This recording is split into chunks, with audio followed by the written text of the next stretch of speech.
Tudo bom, galera?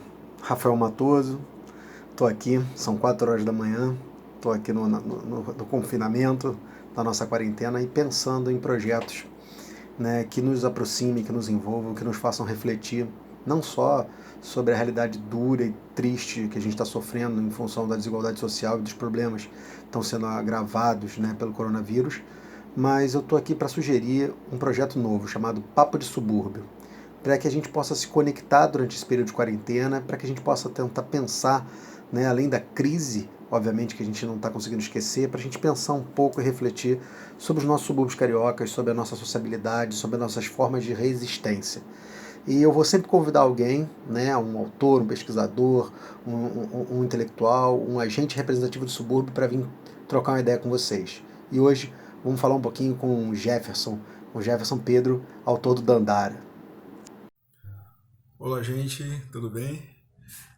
O meu nome é Jefferson Pedro, eu sou jornalista, roteirista, escritor e, a convite do nosso mestre, professor Rafael Matoso, que bolou esse papo de subúrbio, vim falar um pouquinho da minha relação com o subúrbio e que originou Dandara, que é minha obra de arte, minha última obra de arte, minha última cria, que foi lançada no passado pela editora Dona da Casa e quase junto com Diálogos Suburbanos dele. Na época que eu comecei a escrever Dandara, eu estava muito ligado com o Império Serrano, porque eu fiz parte, durante 3 anos, da equipe de criação do Carnavalesco Severo Luzardo. Eu fazia sinopse de enredo, e que a partir dessa sinopse os compositores faziam samba, e ele, o carnavalesco no caso, fazia a parte artística, a parte de criação, a parte visual, que a partir dali é que surgem as fantasias, os carros alegóricos. Sabe aquela coisa que os comentaristas falam? Essa ala representa isso, isso e isso. Era o papai aqui que fazia aquele texto. E assim como eu, deviam ter outros pesquisadores, outros autores de sinopses aí espalhados pelas escolas que desfilam na avenida. E aí, nessa época, eu estava muito ligado com o Império Serrano e a história da Dandara começa exatamente na Serrinha. A mãe da Dandara, ela faz parte do jongo, ela trabalha como cozinheira no jongo, e o pai era estivador, que é o Mauro, é o pai da Dandara, ele é estivador. Então esse é o ponto de partida da Dandara. Embora ela seja a protagonista da história e tenha sido quem vai empurrando a história para acontecer, né? Na verdade começa bem antes um pouquinho. E eu escolhi 2 partes assim bem bacanas para ler, por isso que eu separei aqui. A primeira fala da minha relação com a Dodô, que também merece um capítulo à parte. Eu sou portelense até hoje por causa da Dodô da Portela. Eu fui vizinho dela quando eu morei no Morro da Providência, eu morei 40 anos lá. E é por causa da Dodô, do entusiasmo dela, falando da Portela, que ela era portelense roxa, é que eu virei portelense. Então no capítulo 3 eu falo o seguinte: para azar de Mauro e Luísa, Dodô tinha ido à Madureira. Era ela quem limpava e cuidava do São Sebastião da quadra da Portela. Era uma promessa, um preceito que Dodô sempre honrou de um jeito ou de outro. Saía lá da ladeira do Barroso, quase no pé do Morro da Providência, pegava o trem, descia na estação do Mercadão de Madureira, comprava as coisas e de lá ia para a quadra da escola cuidar do São Sebastião, padroeiro da Azul e Branco da Clara Guerreira, de Natal, Candeia, Paulo da Portela e todos os portelenses de Oswaldo Cruz e de Madureira. E um outro capítulo é um pouquinho mais à frente, que fala um pouquinho da Luísa voltando na Serrinha, porque na história ela sai da Serrinha fugida. E aí ela deixa pai e mãe lá e ela resolve voltar para visitá-los, né? E aí quando ela chega em Madureira, acontece exatamente isso aqui.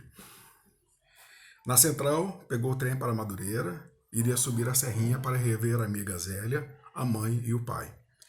Andou da estação até Edgar Romero e quando passou na porta da quadra do Império Serrano se benzeu. Os olhos se encheram d'água de tamanha saudade. O coração disparou, como se batesse num compasso do agogô imperiano. Subindo a passarela, olhou para dentro da quadra e as cores do Império fizeram Luísa se lembrar do jongo. Foi nessa hora que o choro veio. Luísa desabou. Chorou muito, pois sem querer, a Luísa da Serrinha tinha virado uma espécie de fugitiva em outra comunidade. Então eu li dois trechos assim do livro para vocês perceberem o quanto do subúrbio está impregnado na Dandara. Embora eu tenha aqui essencialmente uma história que fala sobre os morros, a história se passa em 4 morros, na Serrinha, depois na Providência, depois no São Carlos e por último no Prazeres. Eu tenho essa ligação muito afetiva, muito próxima com o subúrbio, e por conta disso achei um imenso prazer Rafael ter me convidado para participar. Então tá aqui meu livro, ele está disponível em todos os sites e também no site da editora. Nas minhas redes sociais também vocês podem adquirir. E é isso, eu espero que vocês tenham gostado um pouquinho desse papo. O meu Instagram é Jefferson com um F só, .pedro. Vocês podem mandar perguntas, enfim, fica à vontade. E eu vou estar sempre à disposição aí. Já estou envolvido com outro projeto que vai se chamar Saída de Emergência. Estou escrevendo também, vai ser um outro livro. Só que em vez de ser um romance com sequência, vai ser uma reunião de 8 contos.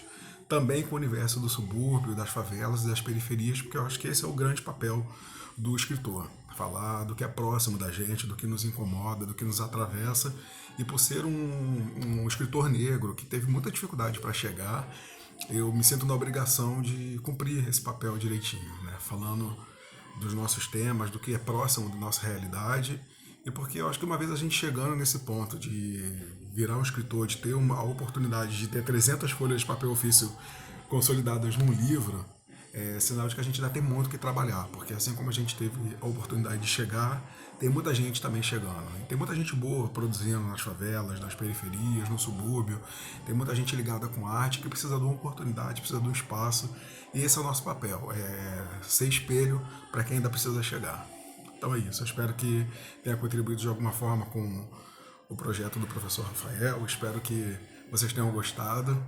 E fica aí um beijo grande, um carinho enorme, e que vocês possam ter a oportunidade de conhecer um pouquinho mais da minha história e da Dandara também. Um beijo grande, sucesso, se cuidem, fiquem em casa e leiam, aproveitem esse momento para ler, para serem mais próximos e afetuosos de si mesmos e das pessoas que vocês amam. Beijo, obrigado.